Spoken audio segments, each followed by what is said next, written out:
Seseorang yang jadi tumbal bukan hanya dari ritual pesugihan saja. Ternyata, pelet pengasihan juga bisa menjadi media tumbal. Seorang narasumber membagikan kisahnya dikala ia mempelajari ilmu pelet pengasihan untuk menaklukkan pujaan hatinya. Namun, siapa sangka, tanpa ia sadari, ilmu pelet yang ia dapatkan dari sosok kakek misterius di ujung jembatan Cimedang, perbatasan antara Kabupaten Pangandaran dan Kabupaten Tasikmalaya ini malah menjadikan pujaan hatinya mati dijadikan tumbal si kakek misterius melalui jalan dirinya, yang ternyata ia dijebak si kakek. Bagaimana kisah lengkapnya? Simak videonya sampai selesai biar tidak gagal paham.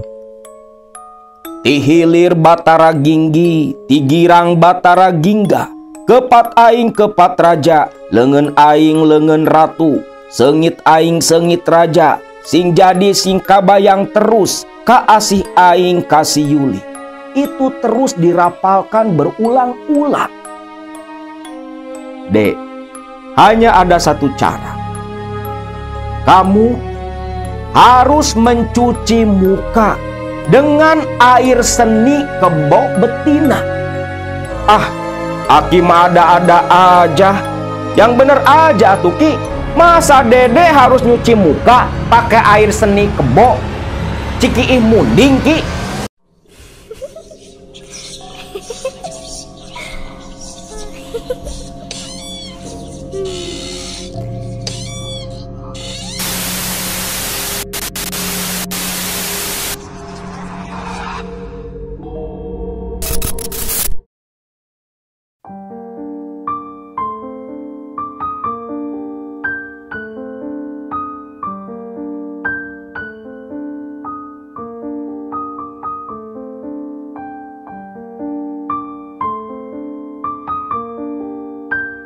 Assalamualaikum warahmatullahi wabarakatuh. Salam sejahtera buat semua baraya KMS dimanapun kalian berada. Beberapa waktu yang silam, Akang pernah mengangkat sebuah cerita kisah nyata dari Kang Dede Aditya yang tinggal di daerah Pangandaran. Kisah tentang kakak sepupunya yang meninggal terkena kiriman teluh dari daerah Jampang. Nah, kisah kali ini adalah kisah perjalanan dari Kang Dede sendiri. Seperti yang pernah Akang ceritakan, Kang Dede lahir di Desa Sindangsari, Kecamatan Cimerak, Kabupaten Pangandaran. Desa yang terletak di perbatasan antara Pangandaran dengan Kabupaten Tasikmalaya. Kang Dede terlahir dari pasangan suami istri yang bernama Mang Kosim dan Bi Halimah. Sepasang suami istri yang hidup cukup sejahtera. Dan Kang Dede pun, keluarganya, terkhusus keluarga dari sang bapak, itu begitu akrab dengan dunia kebatinan. Karena Mang Kosim sendiri adalah seorang jawara pilih tanding yang mempunyai berbagai ilmu kesaktian, termasuk kakek dari Kang Dede yang bernama Abah Dinta. Abah Dinta pun sama, bisa dibilang jawara pula.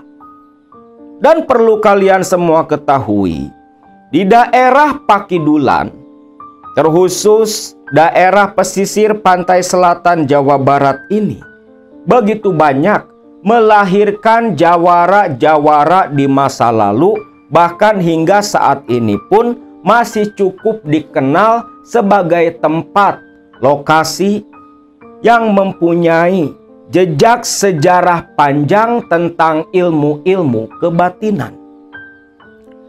Kang Dede seperti dalam cerita yang dulu, walaupun bapaknya seorang jawara, kedua kakak sepupunya penggemar ilmu kanuragan pula.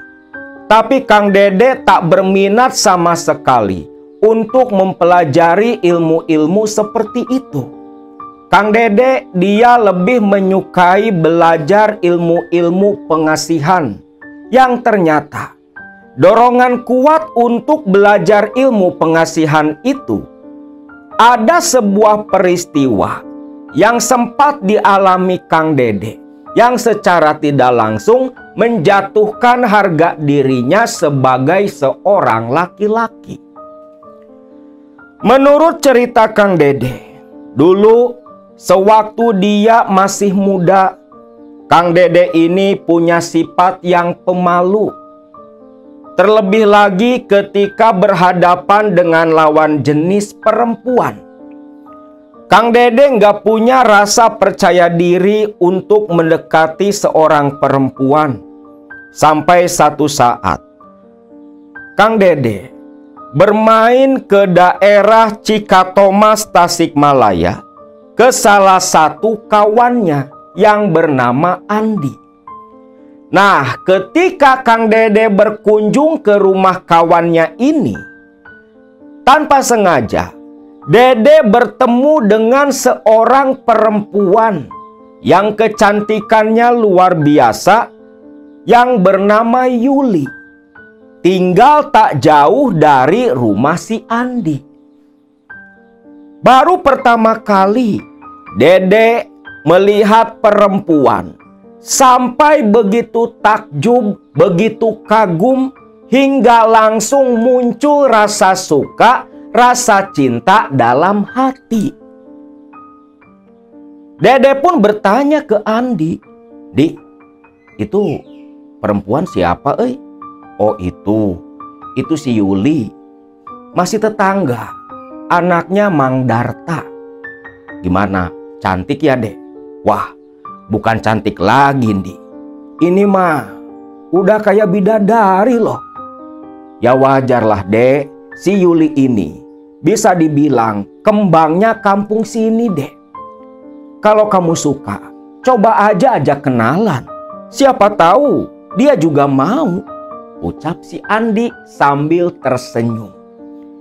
Dede pun hanya terdiam sambil terus menatap kecantikan dari Yuli. Didorong rasa kuat dan rasa penasaran ingin mendekati sosok Yuli, Dede pun akhirnya berjalan mendekat ke arah Yuli yang saat itu lagi duduk sendiri tak jauh dari rumah Andi.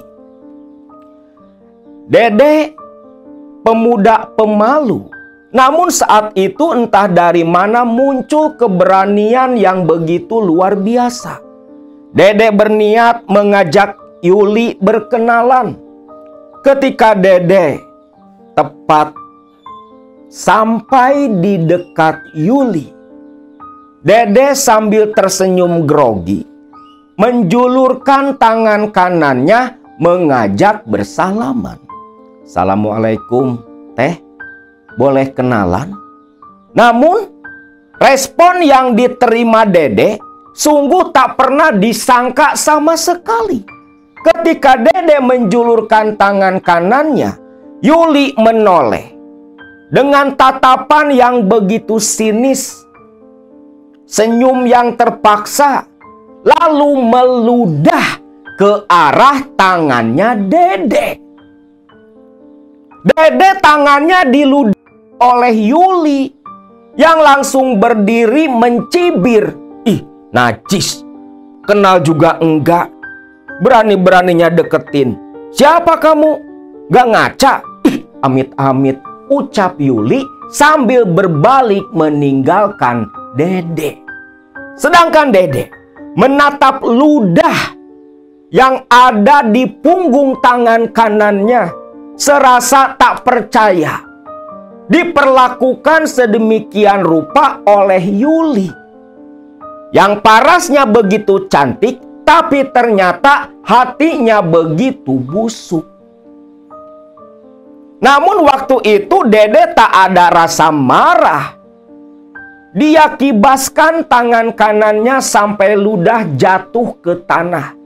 Sedangkan Andi di depan rumah memperhatikan Dede yang diperlakukan seperti itu. Andi merasa khawatir. Dede pun berbalik dan berjalan menuju ke arah Andi. Aduh dek, kamu diciduhin, diludahin sama tuh perempuan. Iya Andi, tapi nggak apa-apalah. Saya juga yang salah, gak sadar diri, gak ngaca. Kok berani-beraninya ngajak perempuan cantik seperti Yuli kenalan. Ucap Dede dengan nada yang begitu sendu. Sing sabarlah dek, jangan terlalu dianggap. Biarin aja lah, perempuan sombong kayak gitu mah nanti juga kena batunya. Ucap Andi menghibur Dede. Nah singkat cerita, selepas cukup lama bermain di rumah Andi, Dede pun akhirnya pulang kembali ke Sindang Sari. Namun setibanya Dede di rumah, peristiwa diludahinya Dede oleh si Yuli terus terbayang-bayang di pikiran Dede. Hampir tiap hari Dede diusik oleh bayangan Yuli yang mencibir, meludahi dan menghina dirinya. Sampai Dede betul-betul merasa terganggu. Sosok Yuli selalu hadir dalam pikiran, hadir dalam lamunan.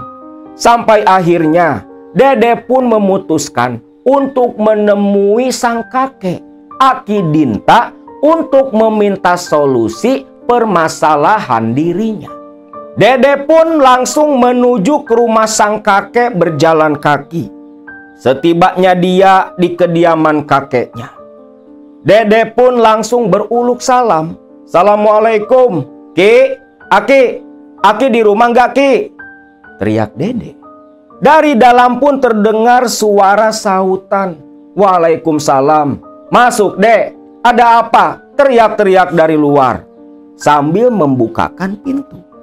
Dede pun hanya tersenyum menggaruk kepala, lantas masuk menemui kakeknya. Kakeknya ini memang bukan asli orang Sunda, tapi Aki Dinta. Dia berasal dari daerah Purbalingga. Selepas bertemu dengan sang kakek duduk di ruang tamu, sang kakek agak heran melihat tingkah laku cucunya seperti ada sesuatu yang sedang menjadi beban pikiran. Dek, kamu teh kenapa? Dari tadi Aki liatin, kayak lagi banyak beban pikiran. Ah, enggak juga sih Ki. Cuma ya memang Ki, beberapa hari ini Dede lagi ada masalah Ki. Masalah? Masalah apa? Coba cerita ke Aki. Siapa tahu Aki bisa bantu. Begini Ki, beberapa hari lalu Dede ini kan main Ki ke daerah Cikatomas, ke rumahnya kawan Dede. Nah di situ Ki, Dede ketemu sama perempuan cantik Ki. Tapi sayang Ki, ketika Dede mengajak kenalan, perempuan itu malah meludahi tangan Dede sambil menghina Dede Ki. Dan sampai sekarang Ki, Dede ini masih merasa terusik, terganggu, teringat terus oleh perlakuan kejam si perempuan itu Ki. Dede, kamu ini loh kayak bukan laki-laki. Lah terus gimana atuh Ki? Saya gak ridho Ki diperlakukan seperti itu Ki. Dek, makanya jadi orang itu jangan polos-polos amat. Loh, maksudnya apa Ki? Ya jangan polos. Minimal kamu teh punya pegangan. Pegangan? Maksud Aki, pegangan apa Ki? Ya kayak ilmu seperti bapakmu, biar nggak dipandang rendah oleh orang lain. Ya Allah Ki, kalau yang gituan mah gak mau Ki lah. Dek. Di zaman apapun, yang namanya ilmu itu penting. Satu saat kamu pasti akan membutuhkan. Nah seperti kejadian yang kamu alami. Kamu ini laki-laki loh Dek. Jangan mau diinjak harga diri oleh perempuan. Lantas, Dede harus bagaimana Ki? Aki Dinta tersenyum mendengar pertanyaan sang cucu. Lalu Aki Dinta berkata, "Dek, coba kamu cari, kamu pelajari ilmu-ilmu pengasihan. Biar perempuan seperti itu bisa jatuh hati, jatuh bertekuk lutut di hadapan kamu." Ilmu pengasihan? Maksud Aki kayak pelet, Ki? Iya, seperti ilmu kayak gituan. Ilmu-ilmu pengasihan, ilmu pelet. Kamu harus cari ilmu seperti itu. Tapi Ki, kemana Dede harus mencari? Kepada siapa Dede harus belajar? Apa di Aki ada ilmu pengasihan seperti itu? Mendengar cucunya kembali seolah meminta ilmu pengasihan kepada dirinya, Aki Dinta pun hanya tersenyum saja. "Dek, gak usah takut. Nanti pun kamu akan ketemu dengan orang yang akan memberi kamu ilmu pengasihan yang Aki maksud." "Siapa, Ki?" "Lah, jangan banyak tanya. Pokoknya kamu tenang saja. Nanti pun ada yang ngasih ilmu seperti itu sama kamu, Dek. Sebaiknya sekarang kamu pulang saja. Bentar lagi mau maghrib," ucap Aki Dinta. Dede pun mengangguk paham. Lantas selepas meminta nasihat kepada kakeknya, Dede pun pamitan pulang. Begitu keluar dari rumah Aki Dinta, Dede merasa hatinya agak ngemplong, walau masih ada satu ganjalan. Siapa sebenarnya yang dimaksud oleh sosok sang kakek? Dede pun melanjutkan perjalanan. Dia berjalan kaki sendiri. Namun di tengah jalan ketika akan pulang ke Sindang Sari, ke rumah tempat tinggalnya, tiba-tiba langit langsung gelap. Petir menyambar, hujan pun turun begitu deras. Dede tentunya lari pontang-panting mencari tempat untuk berteduh. Waktu itu Dede melewati jembatan Cimedang. Taulah kalian ya yang tinggal daerah Pangandaran perbatasan, jembatan Cimedang yang menghubungkan Kabupaten Pangandaran dengan Kabupaten Tasikmalaya. Di jembatan itulah Dede berlari kelimpungan. Hujan yang begitu deras membasahi sekujur tubuh Dede. Sampai akhirnya di ujung jembatan, Dede melihat ada warung kosong yang sudah terbengkalai. Larilah Dede ke arah warung itu sekedar untuk meneduh. Karena kalau harus kembali berjalan kaki pulang ke rumah, Dede tak sanggup, badannya sudah menggigil kedinginan. Masuk ke warung, suasana makin lama semakin gelap. Masuk waktu sandekala saat itu. Sekejap lagi adzan maghrib akan berkumandang. Hujan tak kunjung reda, sambaran petir terus bergantian, saling menyambar, seolah menjadi pertanda akan ada sesuatu yang terjadi pada waktu itu. Sedangkan Dede sendiri melihat ada kursi bambu. Dia duduk di sana sambil berusaha menghangatkan tubuh, menatap ke arah jalanan. Hujan yang semakin lama semakin deras malah membuat Dede teringat kembali akan peristiwa diludahi oleh si Yuli. Nah, di tengah Dede yang sedang mengingat kembali kejadian naas waktu di Cikatomas, tiba-tiba ada suara teguran tepat dari samping Dede. "Dek, sudah deh, perempuan kayak gitu mah nggak usah dipikirin." Astagfirullahaladzim. Aki siapa? Ucap Dede. Karena tiba-tiba ada aki-aki ikut duduk di samping Dede yang nggak tahu dari mana datangnya, dari mana munculnya. Tiba-tiba sudah ada begitu saja. Sedangkan sosok aki-aki ini hanya tersenyum mendengar pertanyaan Dede. Dede nggak perlu tahu siapa Aki. Hanya saja, kalau menurut Aki, perempuan kayak gitu mah jangan dipikirin. Kalau bisa, sekalian saja tembak, pelet. Biar jatuh ke pelukan kamu. Dede terdiam dengan pikiran yang berputar kencang. Loh, kok nih aki-aki bisa tahu isi pikiran Dede? Padahal Dede ini gak cerita loh. Dede hanya diam menunduk saja. Kembali teringat wajah Yuli. Kalau kamu mau, buat saja perempuan itu. Biar mencintai kamu, berbalik mengejar kamu, Dek. Kalau kamu mau, amalkan saja ilmu yang akan Aki bacakan ini. Namun ingat, ilmu ini harus kamu beli dengan puasa mutih selama 7 hari. Dan selama 7 hari 7 malam pula. Ilmu ini pun harus kau terus baca, harus kau terus amalkan. Baik siang ataupun malam. Dan jangan lupa, ketika ilmu ini kamu amalkan, kamu wiridkan.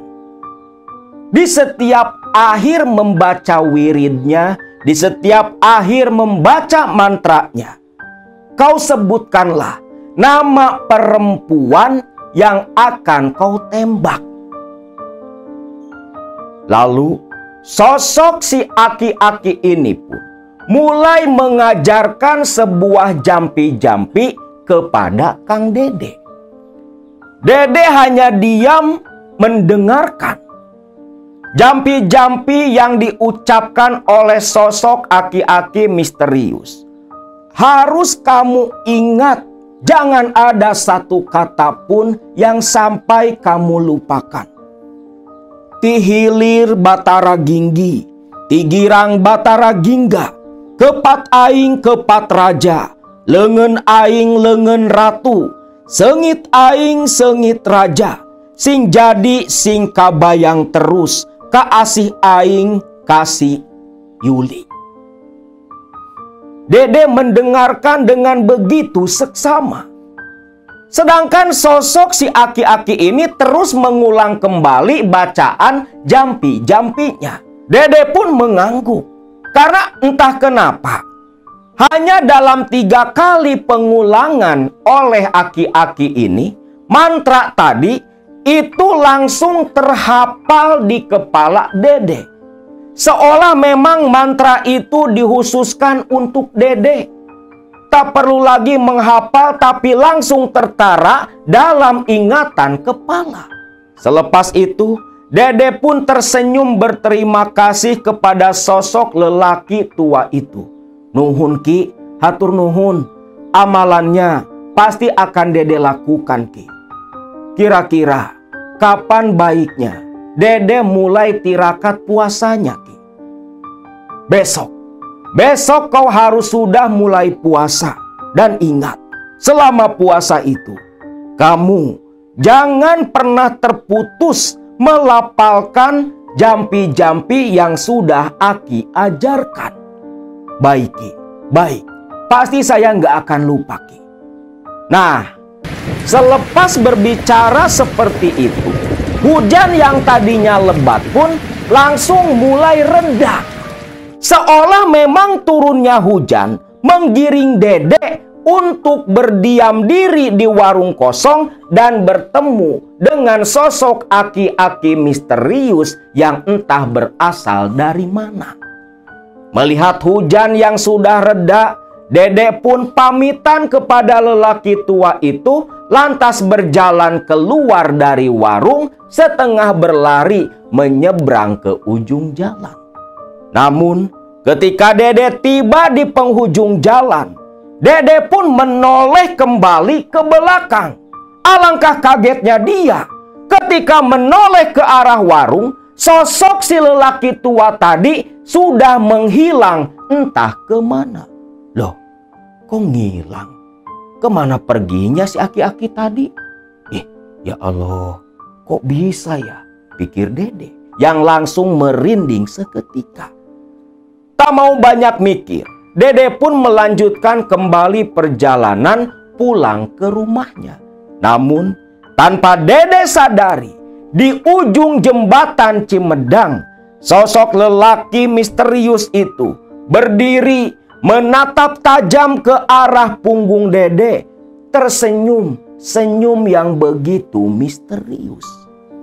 Singkat cerita, tibalah Dede di rumahnya, mandi, makan, dan langsung menemui sang bapak di ruang tamu. Dede selepas duduk menghadap sang bapak, Dede pun cerita perihal tentang tirakat puasa mutih yang esok hari akan mulai dia lakukan.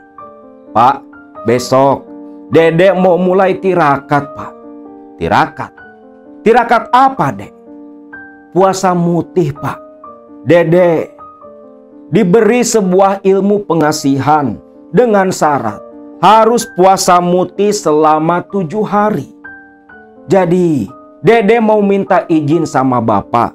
Selama 7 hari ke depan, Dede hanya akan mengurung diri di kamar. Karena amalannya harus terus dibaca sepanjang Dede puasa.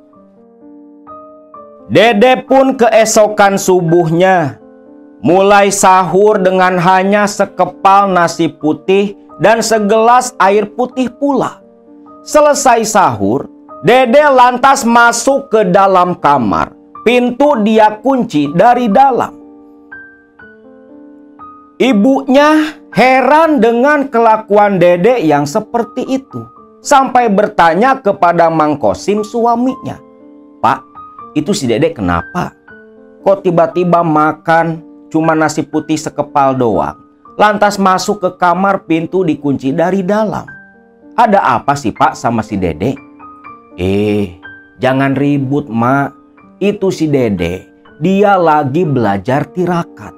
Katanya dapat ilmu dari aki-aki ketika pulang dari rumah kakeknya.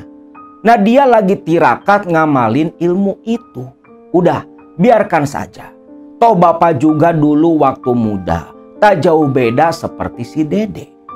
Bihalimah ibunya Dede mendengar keterangan seperti itu dari suaminya, hanya tersenyum menggelengkan kepala. Sedangkan Kang Dede di dalam kamar itu langsung duduk bersila, memejamkan mata dan mulai merapalkan mantra ajaran dari aki-aki misterius di ujung jembatan Cimedang. Tihilir Batara Ginggi, tigirang Batara Gingga, kepat aing kepat raja, lengan aing lengan ratu, sengit aing sengit raja, sing jadi sing kabayang terus, ka asih aing kasih Yuli. Itu terus dirapalkan berulang-ulang.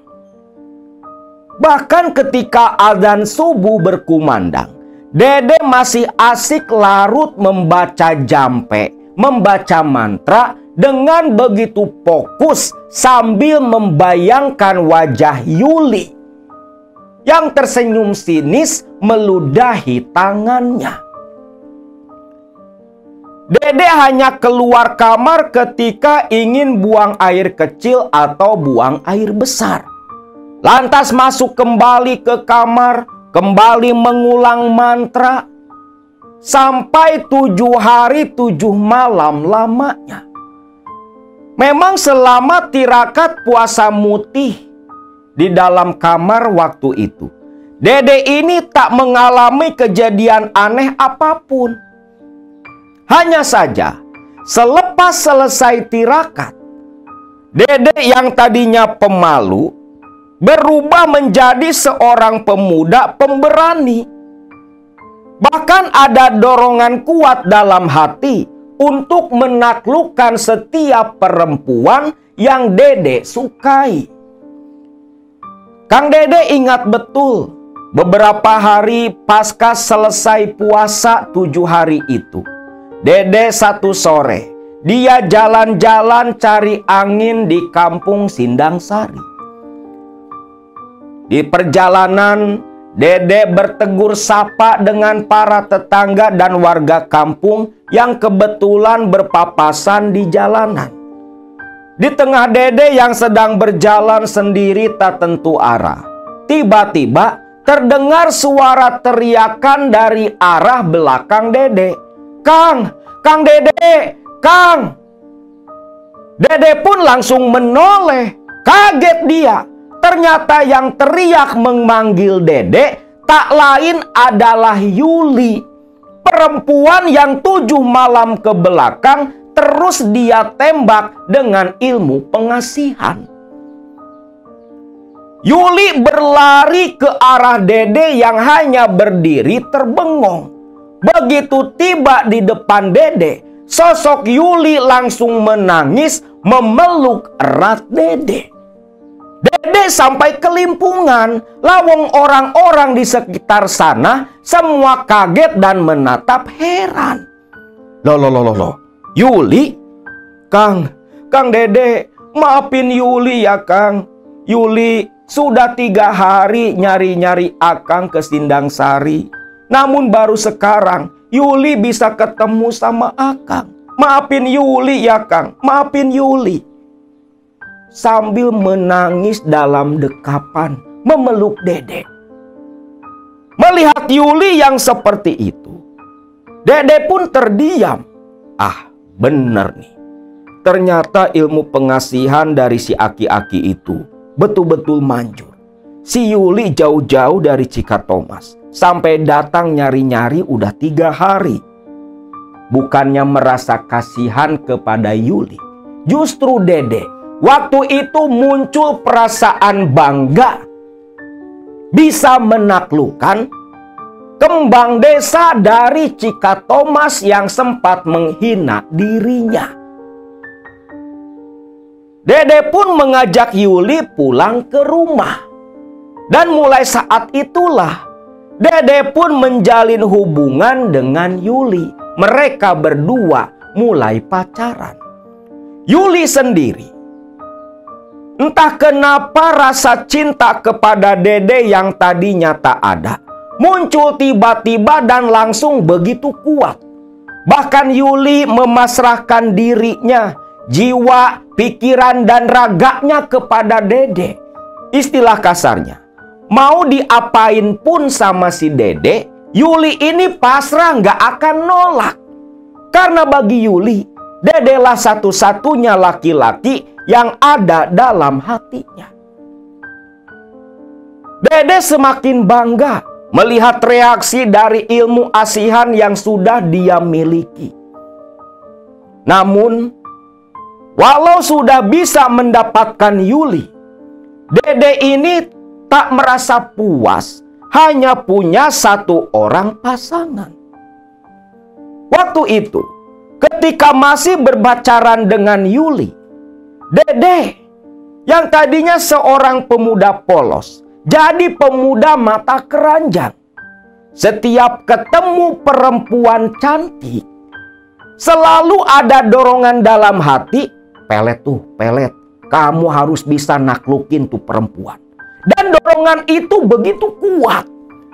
Maka Dede pasti langsung menanyakan nama si perempuan yang akan dia jadikan target selanjutnya. Dan yang anehnya, memang perempuan walaupun baru kenal dengan Dede, itu seperti timbul rasa suka. Walau belum sekuat selepas dipelet sama Kang Dede. Nah, kalau udah tahu namanya nih, malam harinya pasti langsung Dede tembak. Dia rapalkan ajiannya. Dan bisa dipastikan, si perempuan yang jadi target Dede akan langsung datang mencari-cari Dede. Makin lama, Dede mulai merasa bosan dengan Yuli kekasihnya yang sudah 3 bulan lamanya dimiliki oleh Dede. Dede mulai timbul keinginan menjajal setiap perempuan cantik. Yuli pun Dede campakan, Dede putuskan. Walau Yuli sampai menangis kejar-kejar gak mau diputusin sama Dede.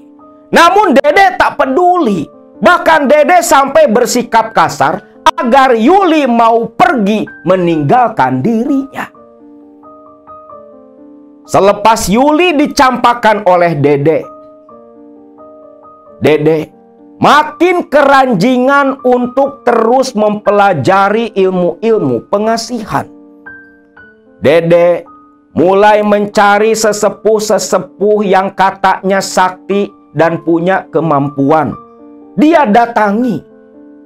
Tentunya maksud kedatangan Dede menemui orang-orang seperti itu tak lain adalah untuk belajar ilmu-ilmu pengasihan.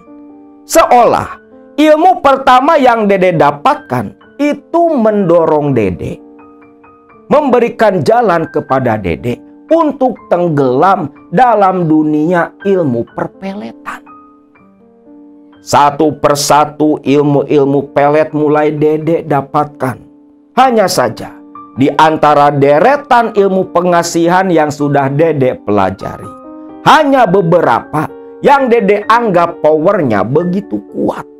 Pertama, ilmu yang diberi ketika neduh di ujung jembatan Cimedang.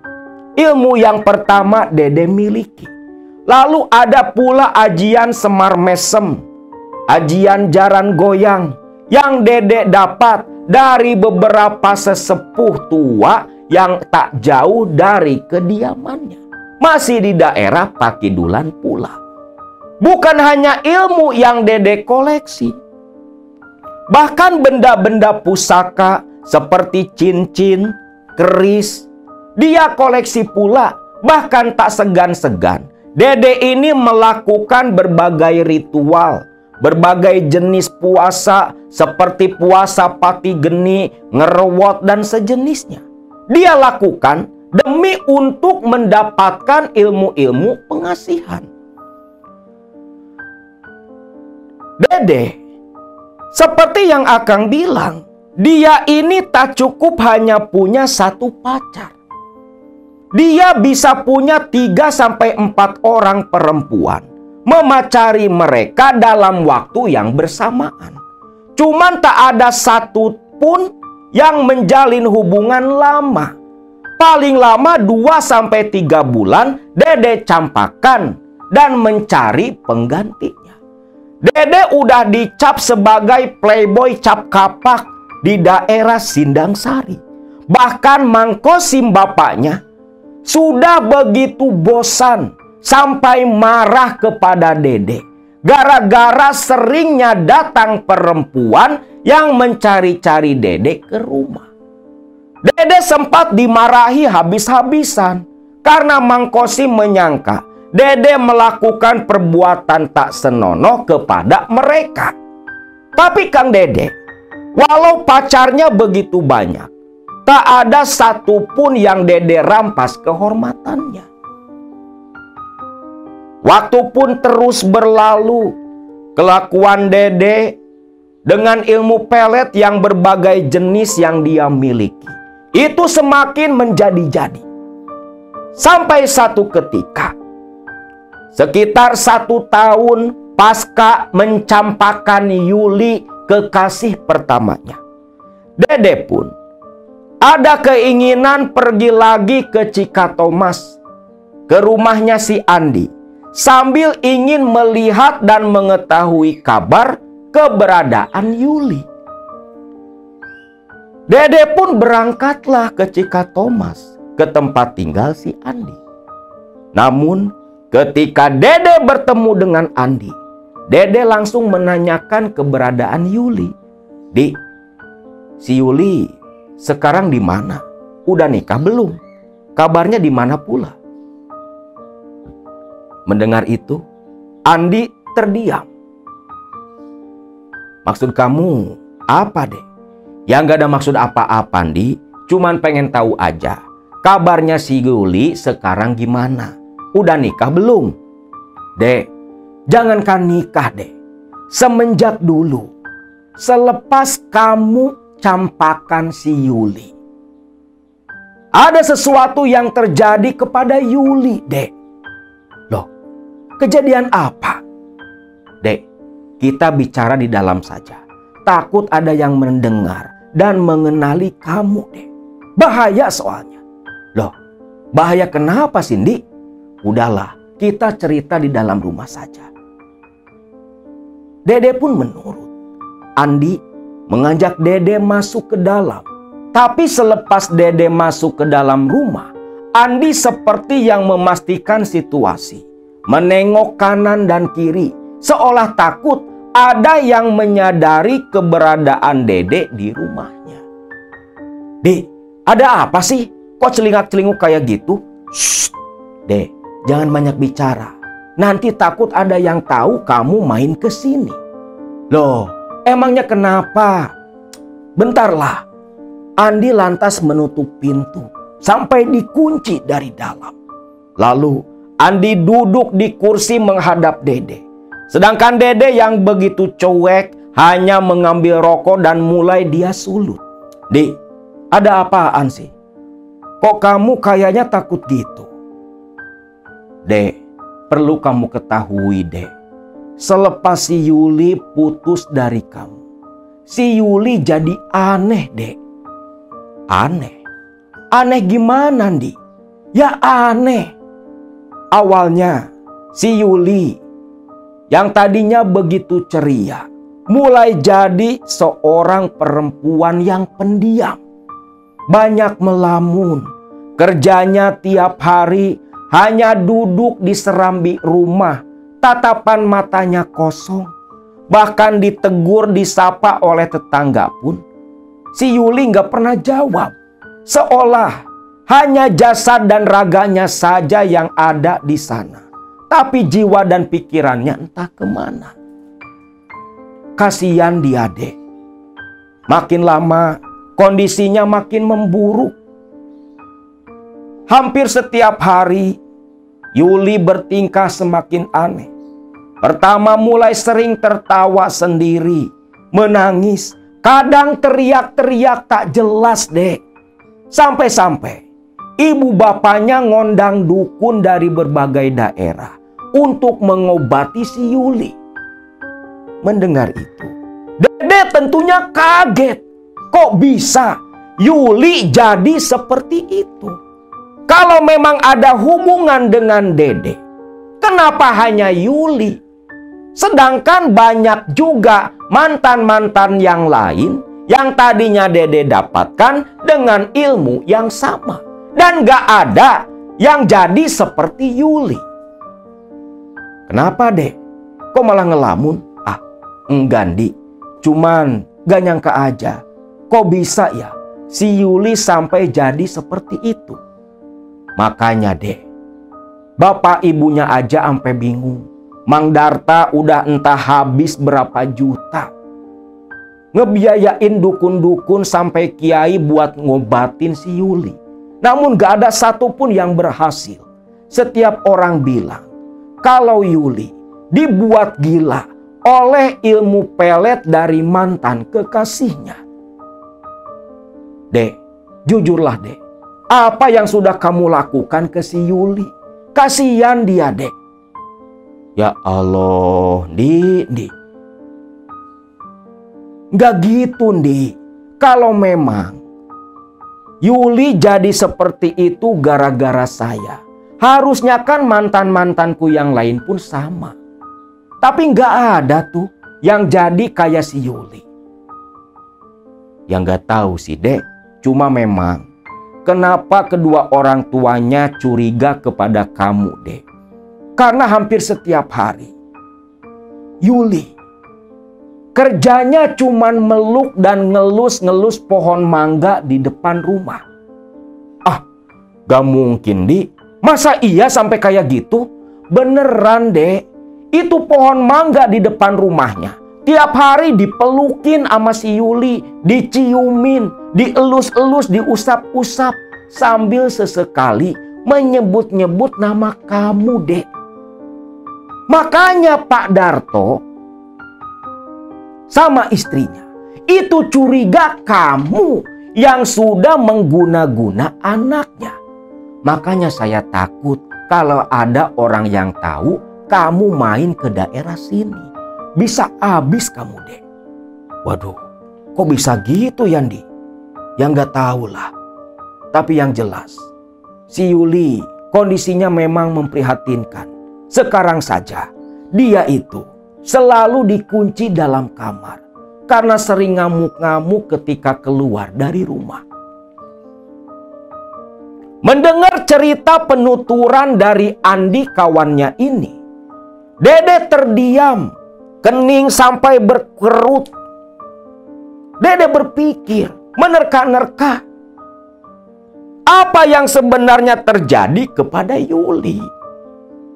Sampai akhirnya, karena takut ketahuan Dede main ke daerah sana, Andi pun menyuruh Dede pulang ketika malam tiba. Dek, kalau mau pulang, baiknya nunggu malam saja. Takut ketahuan sama orang sini. Iya, Andi. Makasih, Landi. Kamu udah ngingetin. Iya, Dek, sama-sama. Singkat cerita, ketika malam tiba, langit sudah mulai begitu gelap. Dede pun mengendap-endap keluar dari rumah Andi, ingin lekas-lekas pulang ke Sindang Sari. Namun sepanjang perjalanan pulang ke Sindang Sari, kondisi Yuli yang memprihatinkan seperti itu terus menghantui pikiran Dede. Dede jadi tak tenang. Apa betul apa yang menimpa Yuli adalah buah dari perbuatan Dede? Akhirnya, sebelum pulang ke rumah, Dede pun mampir ke rumah Aki Dinta, kakeknya. Sampai di rumah Aki Dinta sekitar jam 8 malam saat itu. Masuk ke dalam menemui sang kakek. Wajah Dede yang terlihat begitu panik membuat kakeknya penasaran. Dek, ada apa kamu teh? Muka kayak orang panik kayak gitu? Ada apa lagi, Dek? Aduh, gawat, Ki. Ini loh, Ki. Aki masih inget enggak? Perempuan yang dulu pernah ngeludahin Dede. Yang orang Cikatomas itu loh, Ki. Cikatomas. Si Yuli bukan? Nah, itu, Ki. Si Yuli, Ki. Emang kenapa, Dek, sama si Yuli? Ini loh, Ki. Tadi kan Dede habis main ke rumah si Andi ke Cikatomas. Aduh, Ki. Kata ceritanya si Andi, itu si Yuli semenjak Dede putusin jadi orang gila, Ki. Tiap hari ngelamun, ngamuk. Yang parahnya lagi, Ki, kerjanya cuman meluk pohon, ngelus-ngelus. Diciumin tuh pohon mangga sambil nyebutin nama Dede, Ki. Kenapa ya, Ki? Padahal mantan Dede yang lain gak ada yang seperti itu, Ki. Coba Aki terawang, Ki. Itu ada hubungannya enggak, Ki, dengan ilmu yang dulu Dede gunakan? Mendengar itu, Aki Dinta pun lantas terdiam. Dia mulai memejamkan mata, menerawang masalah Yuli sesuai permintaan cucunya. Hampir cukup lama Aki Dinta terus dalam posisi seperti itu. Dede pun tak berani bicara. Dede makin gelisah, tak sabar ingin mendengar jawaban dari kakeknya. Sampai akhirnya 15 menit kemudian, Aki Dinta pun membuka mata. Keningnya berkerut, tatapannya begitu tajam menatap ke arah Dede. Dek, gimana, Ki? Dede, sebenarnya si Yuli jadi orang gila seperti itu memang akibat dari ilmu pengasihan yang dulu kamu gunakan. Ah, yang bener, Ki. Kok yang lain gak seperti Yuli, Ki? Dek, mungkin kamu lupa melepaskan pengaruh ilmu pengasihan yang mengikat jiwa dan pikirannya si Yuli. Kasihan, Dek. jangan menyiksa anak orang seperti itu. Sebaiknya lekas kamu lepaskan, biar si Yuli bisa hidup normal kembali seperti dulu.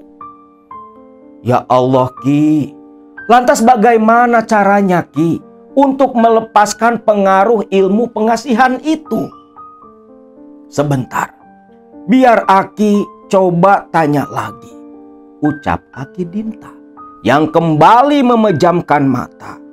Bertanya mungkin ke parewangan yang dimiliki Aki Dinta.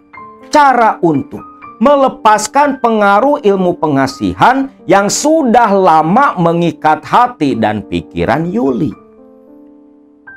Selepas Aki Dinta merenung memejamkan mata cukup lama, lalu Aki Dinta pun berkata kembali kepada Dede. Dek, hanya ada satu cara. Kamu harus mencuci muka dengan air seni kebo betina. Ah, Aki mah ada-ada aja. Yang bener aja tuh Ki. Masa Dede harus nyuci muka pakai air seni kebo? Cikiih munding Ki. Cuma itu Dek satu-satunya cara. Kamu harus cuci muka langsung dengan air seni kebo betina. Pagi-pagi Dek. Gak ada cara lain. Dan jangan lupa, ketika kamu mencuci muka dengan air seni kebo betina, langsung saja kamu ucapkan, lepaskan si Yuli. Hanya itu satu-satunya cara. Gak ada cara lain Dek. Gak ada. Cuman cara itu saja yang bisa kamu lakukan. Dede pun diam. Ngeri rasanya, jijik lah. Kalau harus cuci muka oleh air seni kebo betina. Hanya untuk melepaskan Yuli. Ya udahlah Ki. Kalau gitu, nanti akan Dede coba. Ucap Dede kepada kakeknya. Aki Dinta pun hanya mengangguk. Lantas selepas itu, Aki Dinta pun menasehati Dede agar jangan sampai keterlaluan menyiksa anak orang dengan ilmu-ilmu pengasihan yang sudah Dede miliki. Dede hanya diam mendengarkan nasihat-nasihat sang kakek. Setelah cukup lama curhat kepada kakeknya malam itu, Dede pun pamitan pulang. Namun selepas pulang dari rumah Aki Dinta, Dede berpikir kembali, masa iya harus cuci muka pakai cikiih kebo, pakai air seni kebo? Ah, si Aki mah ada-ada aja. Bodoh amat lah, ucap si Dede. Pulanglah Dede kembali ke rumahnya. Hari demi hari pun berlalu. Belum juga Dede melakukan perintah dari sang kakek. Karena Dede terus terang gak mau sama sekali kalau caranya harus cuci muka dengan air kencing kebo.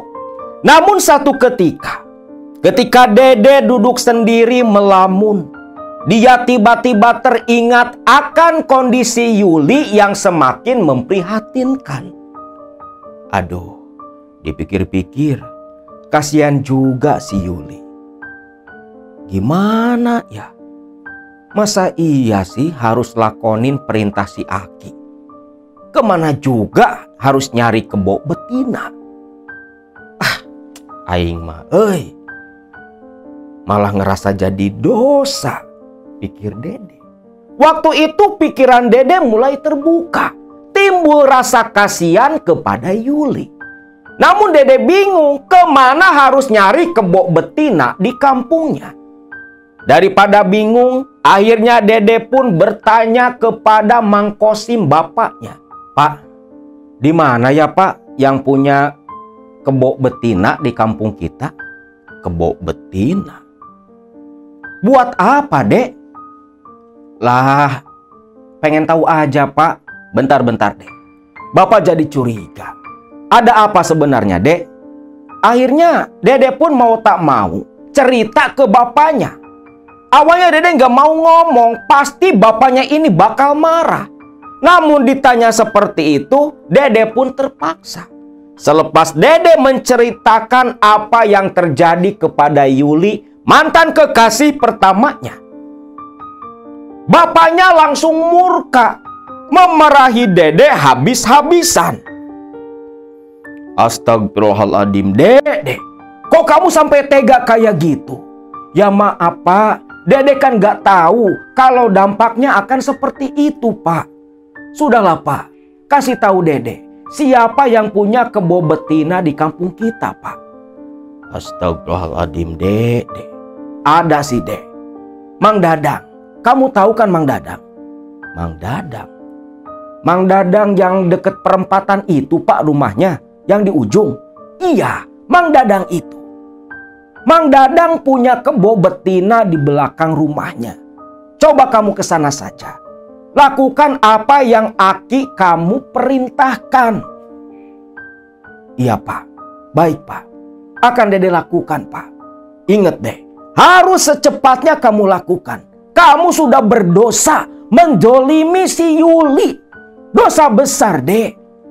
Iya Pak, besok Dede lakukan Pak. Dede janji.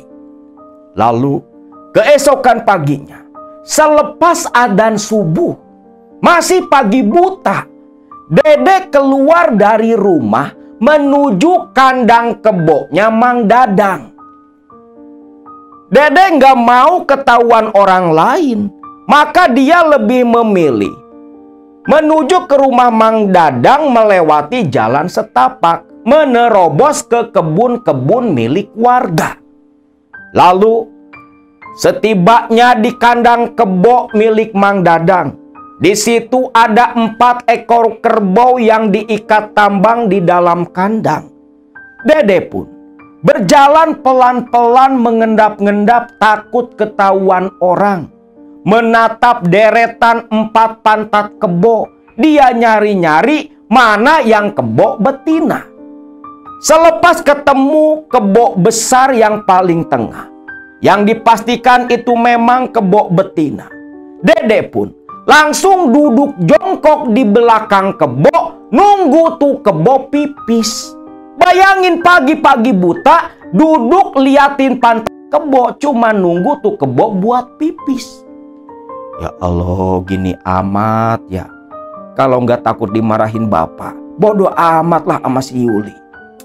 Aing mah, ucap Dede sedikit mengeluh. Namun tanpa Dede sadari, di belakang Dede, di pintu dapur rumah Mang Dadang, sudah berdiri sosok Mang Dadang yang keheranan melihat tingkah laku si Dede, anak Kosim kawannya. Loh, si Dede lagi ngapain? Jongkok nontonin kebo? Gusti nu agung, aya-aya wae anak si Kosim. Tapi Mang Dadang gak mau ngagetin Dede. Dia penasaran nih anak mau ngapain gitu. Dede sendiri terus merhatiin pantat kebo. Sampai akhirnya itu kaki belakang kebo mulai agak merunduk. Ekor mulai agak naik. Pertanda kebo mau pipis. Itu Dede langsung buru-buru mendekat ke arah celah kaki belakang kebo. Wer! Kebo betina pipis di depan Dede. Tangan Dede langsung menampung air pipis si kebo betina yang langsung saja Dede gunakan air pipis kebo itu untuk membasuh muka sambil mengatakan, lepaskan si Yuli, lepaskan si Yuli. 3 kali Dede mengulangi hal sama, cuci muka pakai air seni sambil mengatakan, lepaskan si Yuli atau lepaskan si Yuli. Nah, selepas selesai, Dede pun lantas berdiri. Dek, astagfirullahaladzim. Loh, Mang Dadang, astagfirullahaladzim, Dek. Ngapain kamu teh cuci muka pakai air pipis kebo? Kurang kerjaan banget. Anu Mang, pokoknya makasih ya Mang, Dede pamit dulu. Gusti teuing, gelo bawa anak si Kosim. Cai kiih kebo dipake ngumbah banget. Allahu Akbar. Kosim, Kosim. Ngajar ke ilmu naon maneh ka anak. Nepi ka jiga kitu. Ucap Mang Dadang yang terus memarahi Dede sambil tersenyum karena baru pertama kali melihat orang sampai cuci muka pakai air pipis kebo. Dede menahan mual dan rasa malu, langsung setengah berlari menjauh dari kandang kebo Mang Dadang. Alah sia, gimana kalau Mang Dadang ngomong ke tetangga? Wah, bakal rame nih orang kampung. Anak Mang Kosim, anak Jawara, playboy, tukang ke awewe, si banget ku Cikiih Munding. Wah, udah kebayang, ucap Dede. Nah, singkat cerita, setibanya di rumah, bapaknya langsung bertanya, gimana Dek? Udah Pak. Malu lah Pak, diliatin sama Mang Dadang Pak. Ya resiko Dek, resiko kamu. Makanya lain kali, lebih apik lagi kalau punya ilmu seperti itu, ucap Mang Kosim. Dede pun hanya mengangguk saja. Nah, selepas Dede melakoni apa yang diperintahkan oleh Aki Dinta, beberapa hari kemudian Dede pun penasaran. Akhirnya Dede balik lagi ke Cikatomas, menemui Andi, sekedar memastikan ini si Yuli udah sembuh apa belum. Waktu itu menjelang sore ketika Dede tiba di Cikatomas. Dede langsung menuju ke rumah Andi. Setibanya di sana, Dede langsung saja menanyakan kabar terbaru Yuli. Dik, gimana si Yuli, Dik? Yuli yang mana lagi, Dek? Si Yuli loh, mantanku yang kata kamu kemarin-kemarin dia sempat gila. Udah sembuh belum? Dek, si Yuli mantan kamu, anaknya Mang Darta. Ya iya Landi, Yuli yang mana lagi? Kan cuman itu mantanku yang orang sini. Dek, perlu kamu ketahui, Dek. Beberapa hari yang lalu, si Yuli pagi-pagi sekali, masih gelap Dek selepas subuh, dia teriak-teriak ngamuk lalu lari keluar dari rumah Dek. Lari ke jalanan. Loh, terus sekarang kondisinya gimana?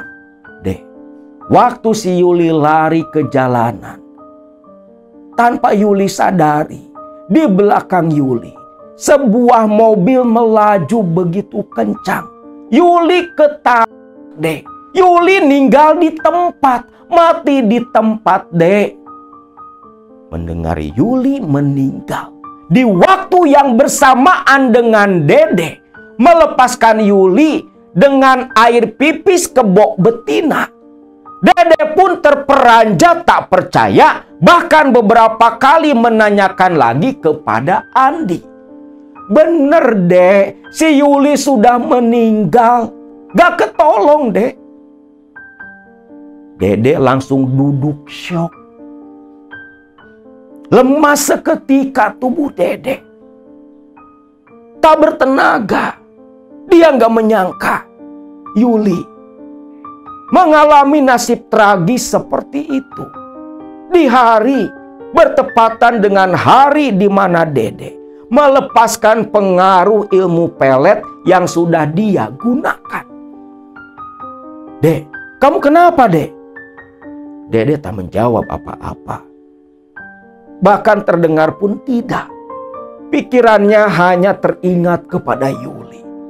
Dede merasa begitu bersalah. Sampai akhirnya ketika hari mulai gelap, sekitar jam 5 sore waktu itu, Dede yang sudah bisa menguasai tubuhnya kembali, dia pun pamitan kepada Andi. Dede bergegas pulang kembali ke Sindang Sari. Namun tepat ketika Dede berjalan di jembatan Cimedang, di ujung jembatan menuju ke belokan jalan setapak ke Sindang Sari, Dede yang berjalan sambil melamun dan menunduk menatap tanah yang dia lalui.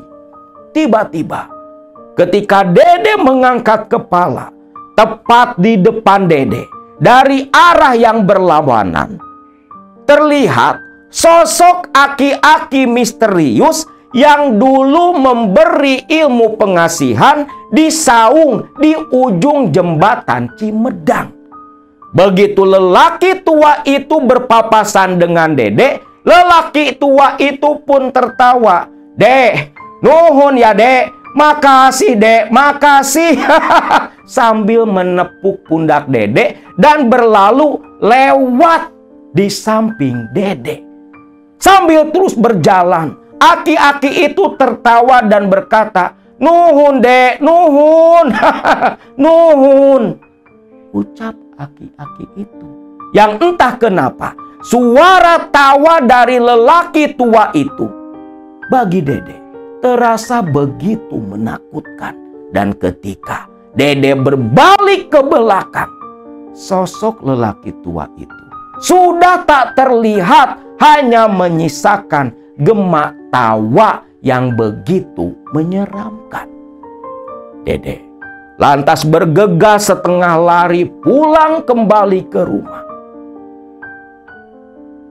Bi Halimah dan Mang Kosim yang melihat kelakuan anak mereka seperti itu begitu heran.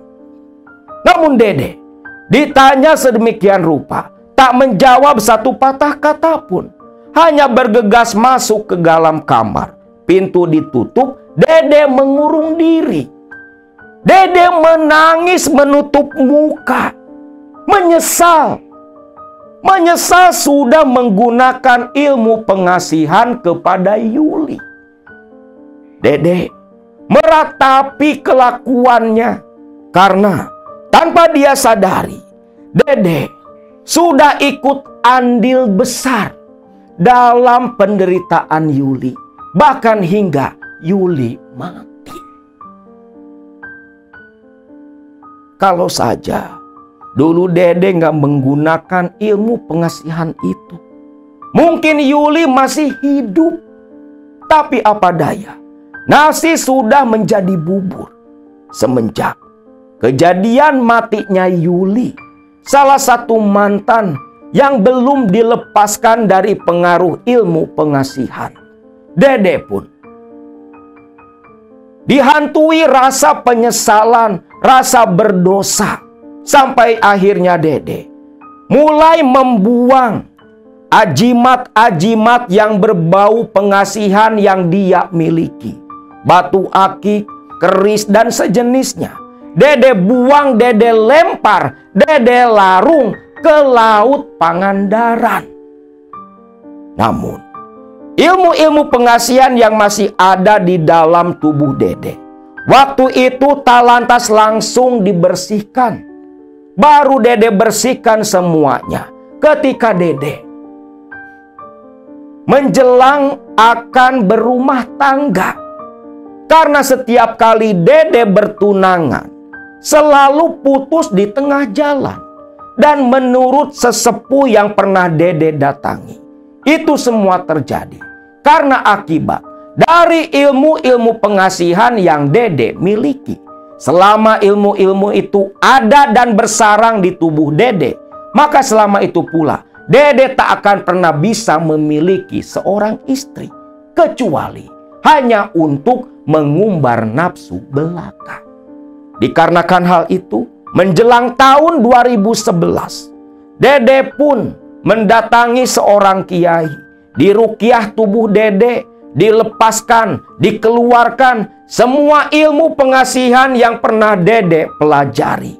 Dan barulah selepas ilmu-ilmu itu hilang dari tubuh Dedek, Dedek pun bisa mempersunting kekasihnya yang saat ini masih tetap setia menemani Kang Dedek, istri tercintanya yang sudah belasan tahun menemani Kang Dedek hingga saat ini.